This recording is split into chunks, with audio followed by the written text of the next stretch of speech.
Cuando nos referimos a que se enrede el caso, quiere decir que no queda muy claro cómo se dieron las circunstancias. Eso es lo que tiene que ver con el Mencho. Y es ahí en donde de repente ahí pareciera que del propio gobierno diferentes versiones. Bueno, por un lado la Fiscalía, por otro lado el Ejército, ¿no? Para decirlo. Incluso también el Servicio Forense que acabó diciendo que la muerte del Mencho no se dio en el traslado. El Ejército dice que se dio en el traslado. Y ahora hablamos de la cabaña. Bueno, ¿qué es lo que hablamos de la cabaña? La Fiscalía General de la República reconoció que el terreno donde se ocultaba Nemesio Oseguera Cervantes, el Mencho, en Tapalpa, Jalisco, quedó sin resguardo tras el operativo en el que el líder del cártel Jalisco Nueva Generación resultó herido y posteriormente murió. La dependencia admite que existe una alta probabilidad de contaminación en la escena del enfrentamiento. El Ministerio Público sostiene que no había condiciones mínimas de seguridad para asegurar de inmediato el sitio después del choque armado entre militares y miembros del cártel. Incluso se hicieron visitas, abrieron la cabaña para que fueran periodistas a ver. La zona habría sido alterada por personas que ingresaron sin autorización, lo que complica determinar si los objetos encontrados en la cabaña estaban ahí antes del operativo o alguien los pudo haber sembrado. La Fiscalía abrió entonces una investigación para establecer posibles responsabilidades por las fallas en el resguardo del lugar. Autoridades militares involucradas en la operación han señalado que la custodia del inmueble corresponde a las fiscalías, siendo en este caso pues, la Fiscalía de Jalisco y la Fiscalía General de la República por ser un asunto de orden federal. Mientras que el objetivo principal del despliegue se centró en ubicar y capturar al líder criminal. Bueno, la pasada semana, Defensa Nacional habló del operativo contra Nemesio Oseguera el Mencho. De acuerdo con el general Ricardo Trevilla, la operación tenía como objetivo su captura con vida, pero se convirtió en un enfrentamiento letal en el que murieron varios agentes. Las interrogantes sobre el operativo persisten, especialmente en torno a la falta de imágenes o videos y dudas sobre las decisiones tácticas. El Mencho con otras 2 escoltas, rodeado, se le conminó a entregarse.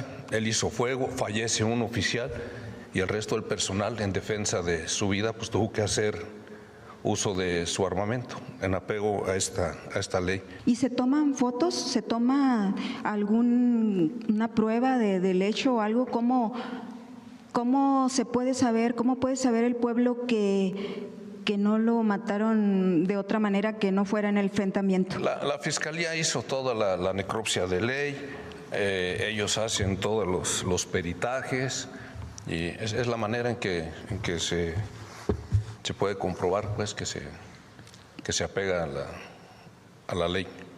Porque no se capturó vivo, pero pues ya usted... No, se intentó, pero si está muriendo nuestra gente, ellos tienen todo el derecho de utilizar las armas para defenderse. Ahora, por las características propias de este delincuente, es evidente que era poco probable que él se entregara. Llevaban mucho armamento, también se explicó aquí. Bueno, el asunto es si lo que uno presume, ¿no?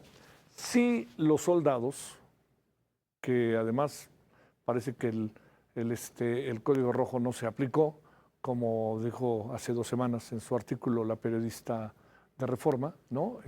Penilei Ramírez, si se grabó o no se grabó por parte del propio ejército. Ese es el asunto. Si sacaron fotos o no sacaron fotos. A ver, recordemos, por ejemplo, cuando se metieron por el Chapo Guzmán allá en Los Mochis.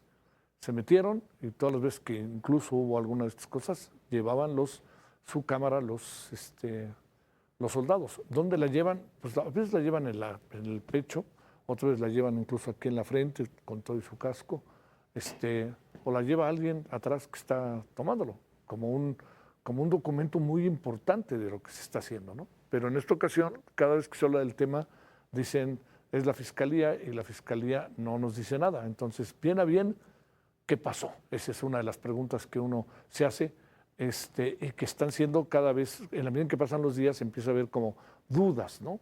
Bueno, Víctor Sánchez, académico de la Universidad Autónoma de Coahuila. Víctor, gracias por tu tiempo. ¿Cómo has estado? Muy buenas noches. Excelente, Javier. Gracias. Muy buenas noches. A la orden ya. Te agarramos en pleno puente, bueno, ya acabando el puente, pero gracias que estás con nosotros. Oye, no, todo pasa. Gracias.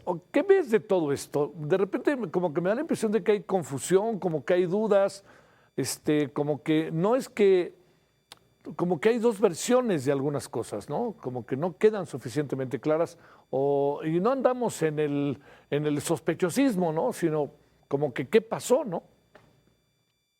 A ver, es que yo creo que eso ha faltado, ha sido fundamental, el que las autoridades puedan señalar minuto a minuto un desglose de los hechos, que puedan presentar evidencia que convenza a los mexicanos de la muerte de Nemesio Ceguera. Y a ver, yo en lo personal no pongo en duda que así sea, pero eso no quiere decir que toda la población piense igual.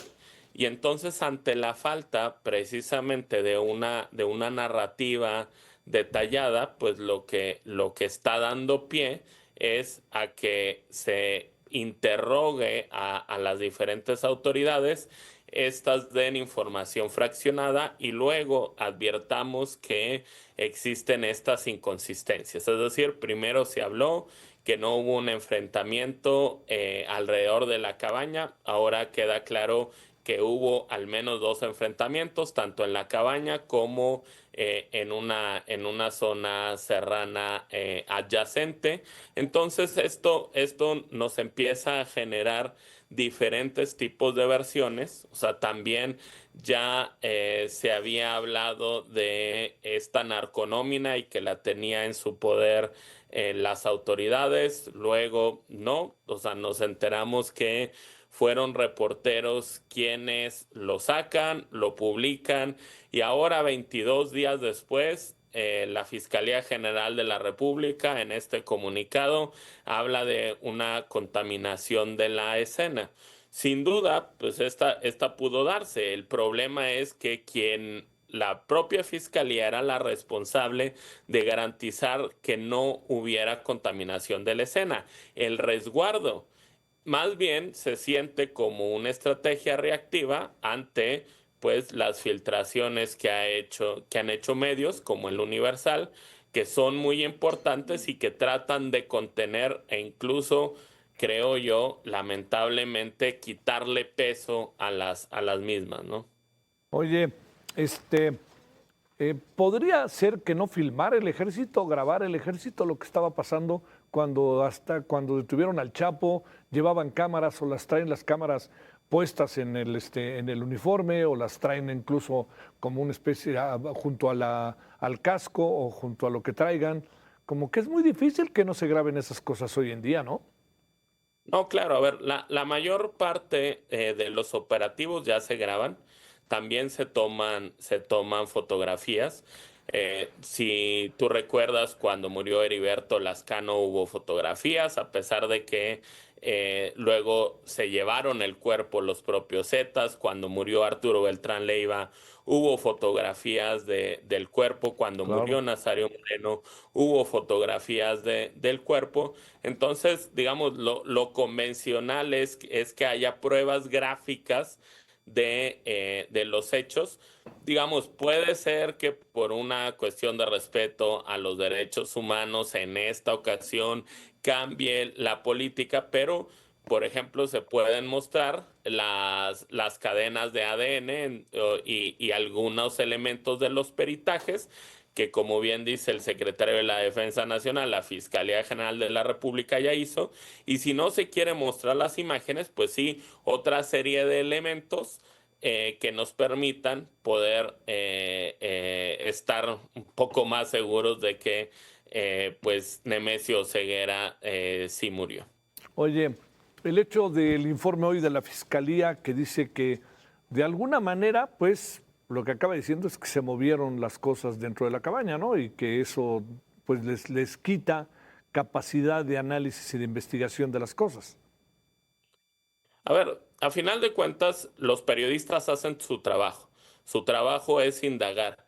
Quien tiene que poner límites es la autoridad. Y si la autoridad no puso límites, digamos, los periodistas no saben qué si debe o no resguardarse. Ellos están haciendo su trabajo. Y si no había nadie ahí precisamente para evitar que la escena del crimen fuera alterada, que se rompiera esta cadena de custodia.